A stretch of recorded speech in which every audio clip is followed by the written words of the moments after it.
Welcome to the front, our final speaker today, Michelle Paquette. I'm sorry? Oh, you need my mic. You have to do a mic switch. Sorry.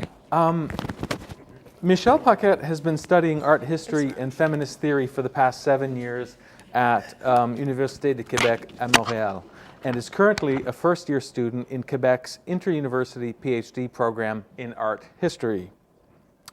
Her current research explores representations of women in Québécois visual culture, specifically historical Nouvelle France figures with a focus on whiteness and gender. Michelle's MA thesis is nominated for this year's Best Memoir, an award given by UQAM's Women's Studies Department. Today will be the first time she shares her research on images of Kateri Tekakwitha that circulated in Quebec between 1900 and 1960. In her paper today, which will be given in French, you'll take questions in French and English? Je peux prendre des questions en anglais ou en français. Okay, wonderful. Je peux répondre en anglais ou en français aussi. Oui. Okay. And the title of her paper is De l'invisibilité à l'agentivité. Les représentations canadiennes-françaises de Kateri Tekakwitha. So thank you very much, Michelle, and I invite you to join me in welcoming Michelle.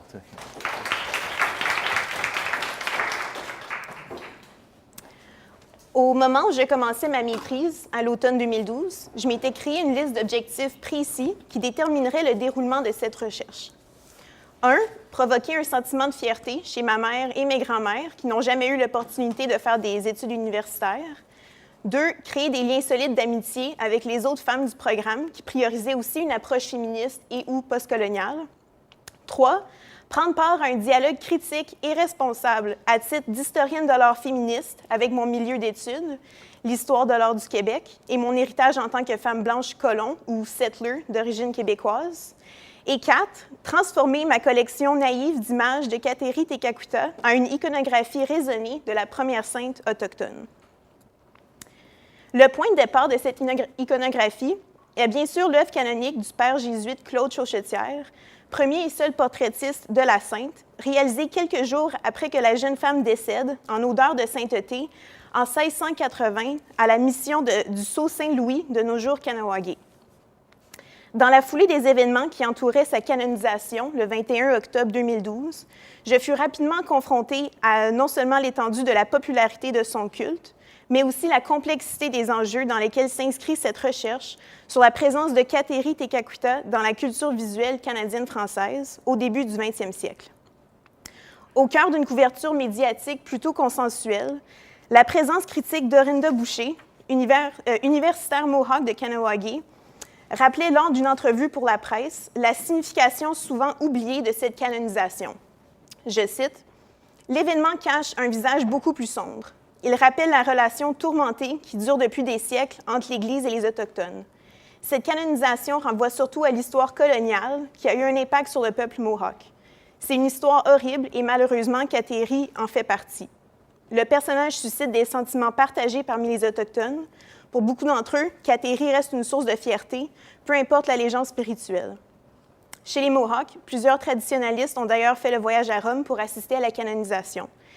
Mais cela n'effacera pas les cicatrices du passé, qui vont des conversions forcées au drame des écoles résidentielles. » Fin de la citation.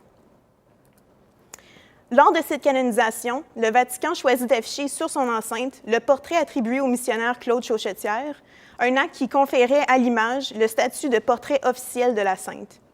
Celui-ci est venu à occuper une place significative dans l'histoire de l'art du Québec. Au même moment où la discipline prend forme et se développe entre les années 1920 et 1960, Chauchetière et son portrait de la sainte attirent indéniablement l'attention des historiens de l'art, dont Gérard Morisset et Marius Barbeau, qui sont parmi les premiers à écrire l'histoire des arts visuels du Québec. Alors que ces historiens de l'art regardent attentivement le contexte de la peinture missionnaire en Nouvelle-France, ils semblent avoir le dos tourné à cette prolifération d'images qui sont iconographiquement en rupture avec ce premier portrait de Chauchetière. Le Québec de la première moitié du 20e siècle est alors le théâtre d'une importante circulation de représentation de la sainte axée sur l'appropriation des codes genrés et racialisés de la soi-disant princesse indienne, tel que problématisé par Raina Green dans son essai fondateur The Pocahontas Complex, publié en 1975. Le moment le plus intense de cette production se situe entre 1930 et 1960. Cette période coïncide avec l'émergence d'une nouvelle culture populaire urbaine que le clergé tente d'investir par tous les moyens possibles. Afin de participer activement à cette culture s'adressant désormais aux jeunes, aux femmes et aux travailleurs et travailleuses, le clergé encouragea la création et la popularisation de nouveaux modèles de sainteté, spécifiquement canadiens-français, dont Kateri Tekakwitha. C'est donc dans ce contexte de mobilisation clérico-nationaliste qu'émerge une multiplicité d'images cimentant l'identité de la sainte en tant que sujet authentiquement canadien-français à partir du début du 20e siècle. Ainsi, à partir des ressources offertes par la Bibliothèque et Archives nationales du Québec, j'ai identifié 231 de ces représentations de la sainte ayant circulé au Québec entre 1894 et 1960. On retrouve parmi celles-ci des illustrations d'hagiographie, de bandes dessinées, livrets de prières et de théâtre musical, couvertures d'albums de musique, cartes postales, puis des sculptures, gravures et peintures.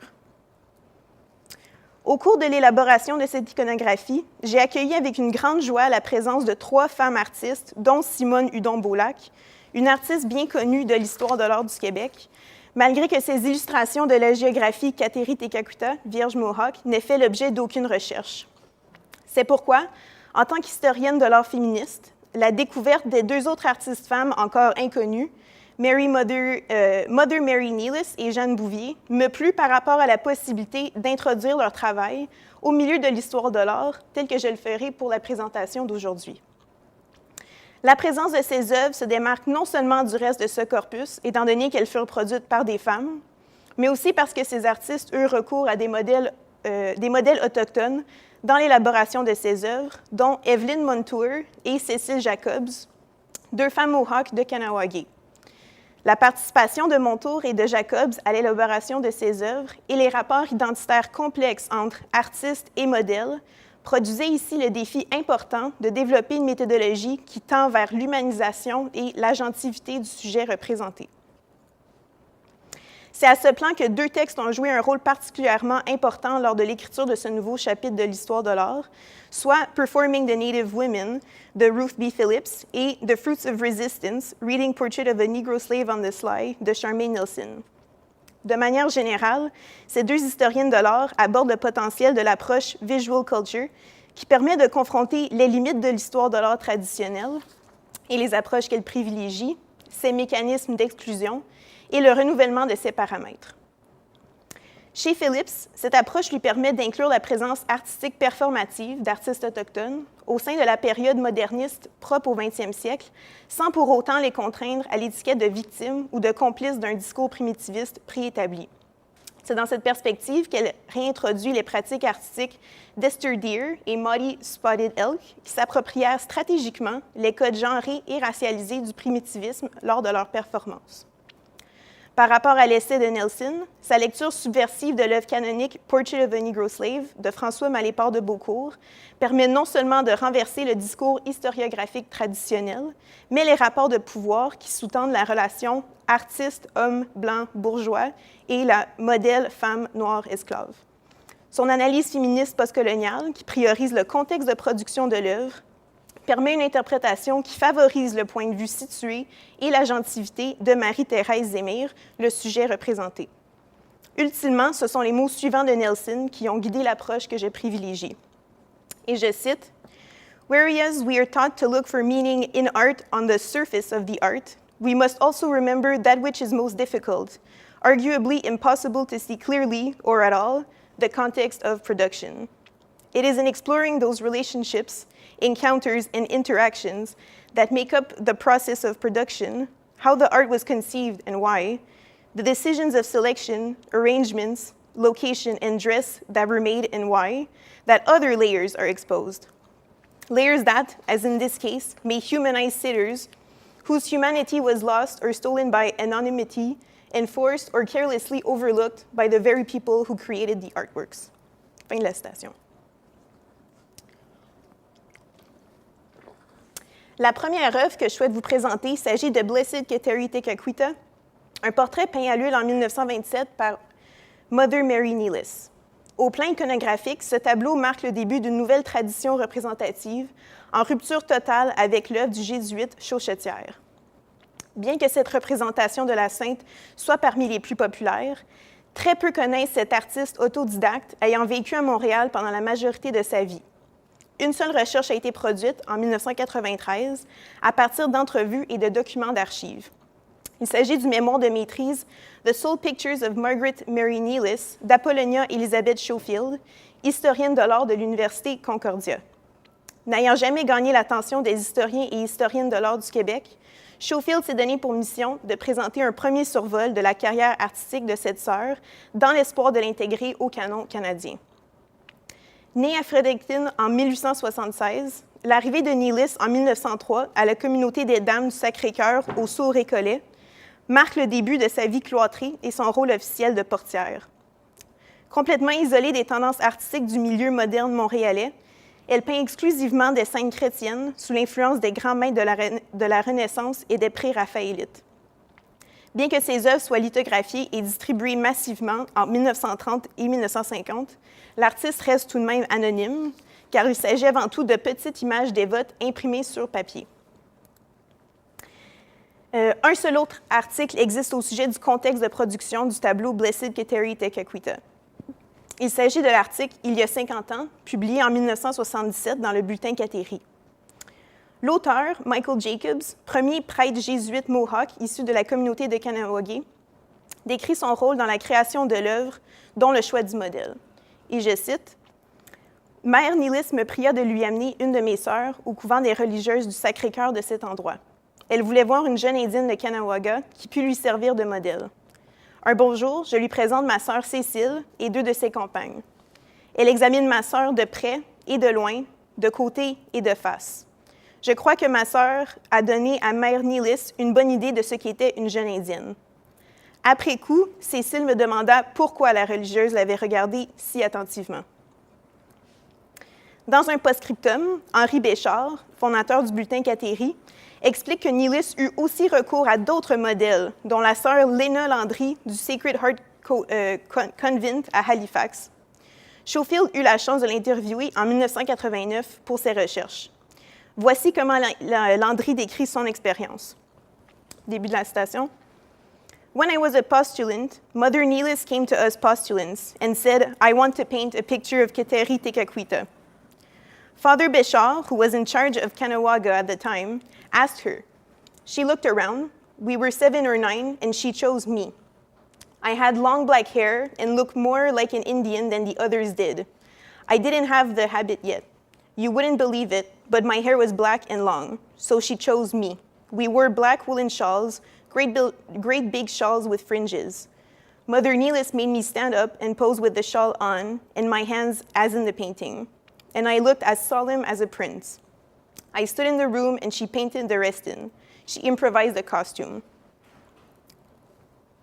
La comparaison de ces deux récits permet d'abord de souligner ce désir de l'artiste de créer une représentation soi-disant authentique en ayant recours à des modèles qui correspondent aux motifs colonialistes d'une soi-disant indianité construite à travers son regard de femme blanche. Ensuite, les expériences décrites témoignent non seulement des rapports de pouvoir inégalitaires entre artistes et modèles, mais entre femmes blanches et femmes autochtones. Tandis que pour la sœur Lena Landry, il s'agit d'une expérience fort valorisante, celle de Cécile Jacobs, dont je ne possède que le témoignage de son grand frère, évoque plutôt un sentiment d'inconfort.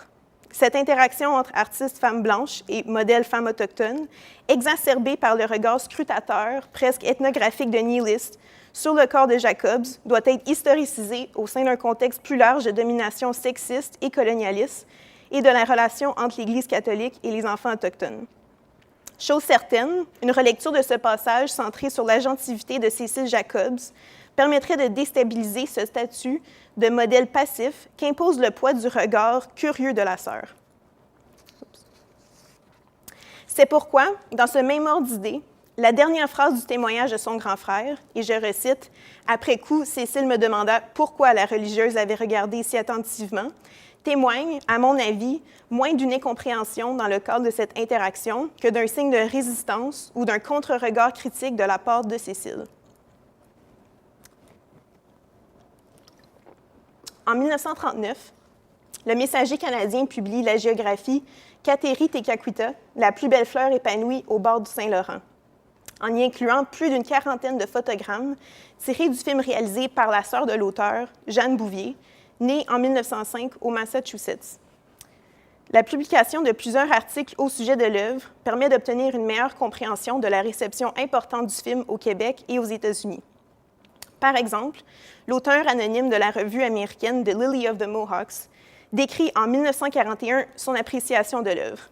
Je cite, « Of all the pleasant Sunday afternoons I have ever had, and I cannot recall an unpleasant one, the most pleasant was on Pentecost Sunday, when, with her mother, Miss Jeanne Bouvier, came all the way from Boston with a moving picture apparatus for a private showing of her moving picture of Tekakwitha. It begins with her birthplace at the Indian village of Cernon on the Mohawk, now Horaiceville, New York, and it follows her in the migrations of her people, first to Fonda and then to La Prairie on the banks of the St. Lawrence. It is extraordinarily well done, the whole picture in color, the Indian costumes, the acting, the titles, the sound, a distinguished piece of work. This picture will help to make Tekakwitha known everywhere, and all who venerate the saintly Indian maiden will feel indebted to the one who has devoted so much time and labor to make it worthy of its subjects, Jeanne Bouvier, whose studio is at 39 School Street, Brooklyn, Massachusetts. It is the ideal message about Kateri for schools and parish organizations. Those who have seen the picture all remark, now we know our Kateri Tekakwitha better than ever. Fin de la citation. Selon le thème exploité, l'œuvre de Bouvier fait écho au cinéma religieux canadien-français de l'époque, qui tentait de capturer, pour la première fois, sous forme de documentaire, un portrait soi-disant authentique de la vie au sein des communautés autochtones. Bien que Bouvier se déplace jusqu'au lieu où vécut la sainte et qu'elle offre les rôles aux femmes de ces communautés, le film reproduit tout de même sur le plan des costumes quelques codes stéréotypés issus du cinéma américain. Outre ces éléments contextuels, j'aimerais avant tout m'arrêter à la participation de ces femmes autochtones avec qui Jeanne Bouvier a créé ce film, dont on ne possède que ses photogrammes. En 1964, le bulletin Kateri publie un article qui s'intéresse surtout à l'actrice principale du film, Evelyn Montour. Je cite, « À Caughnawaga, où Jeanne Bouvier tourna presque tout son film, elle rencontra plusieurs personnes de la même race que la Vierge iroquoise. Elle trouva une Kateri idéale en mademoiselle Evelyn Montour. Pendant plusieurs semaines, la petite troupe d'acteurs improvisés travailla ferme. Evelyn joua admirablement le rôle de la jeune Agnières d'autrefois. » Fin de la citation. En plus d'établir quelques parallèles entre la personnalité de la sainte et de l'actrice, l'article du bulletin Kateri offre avant tout l'occasion de connaître la vie d'Evelyn Montour et de conserver les traces, bien que minimes, de la vie de cette femme et de cette collaboration artistique. En effet, l'auteur anonyme présente un portrait biographique beaucoup plus riche, au-delà même des limites du tournage du film de Bouvier. L'auteur s'efforce d'établir des liens entre la vie de Tekakwitha et Montour, comme par exemple, et je cite, « Après avoir joué le rôle de Kateri, Evelyn Montour imita la vie de Kateri en l'adaptant à sa propre vocation d'épouse et de mère. » Fin de la citation. En brouillant ses limites entre art et vie, la revue provoque une naturalisation de sa possible performance qui confronte avant tout les limites de ce qu'est la performance. S'il devient plus difficile de déterminer quand débute et quand se termine son travail performatif, comment cela influence-t-il son statut d'artiste? Peut-on parler ici d'une performance au même titre que le travail de Spotted Elk et de Esther Deer, tel que l'a problématisé Ruth B. Phillips? Qu'advient-il de notre lecture de ces photogrammes si l'on prend pour acquis que Montour et ses autres femmes aux identités inconnues soient considérées comme des artistes à part entière, ayant contribué autant que Bouvier à la création de ce film? Étant donné que la réalisatrice se rend à Kahnawake pour tourner le film et qu'elle fait appel à la participation des femmes de la communauté, il faut s'imaginer qu'ensemble, elles créent une équipe dynamique où le rôle de ces femmes dépasse nécessairement celui d'actrices amatrices, possiblement lues comme victimes d'un discours primitiviste. Considérant aussi que les photogrammes du film de Bouvier témoignent d'un travail artistique complexe et d'une gamme nuancée de poses, de mouvements et d'émotions, Je crois que l'analyse de ces photogrammes, sous la loupe de la réappropriation et de la subversion des codes colonialistes de l'indianité par ces femmes, en tant qu'artistes, permettrait d'amorcer une lecture plus humanisante de l'œuvre. Ainsi, pourquoi ne pas explorer la possibilité que les éléments de costume soient une contribution de ces femmes? D'où provient le châle que Montour porte tout au long du film? Lui appartient-il? Si oui, quelle signification porte-t-il au sein de sa performance? Important aussi de se demander qui sont ces autres femmes? Pourquoi et comment ce film a-t-il participé à leur anonymat? Quels ont été leurs rôles dans la production de cette œuvre? Enfin, si on les considère comme des artistes, pourrait-on parler de ce film en tant que possible autoportrait? Bien que je n'ai pas les réponses à ces questions, je préfère tout de même terminer ma présentation sur ce sentiment d'incertitude. À mon avis, celui-ci témoigne du travail qui nous reste à faire en tant qu'historiens et historiennes de l'art, particulièrement ceux et celles qui partagent comme moi cette responsabilité de réfléchir au silence produit par la méthodologie traditionnelle de notre discipline. Merci.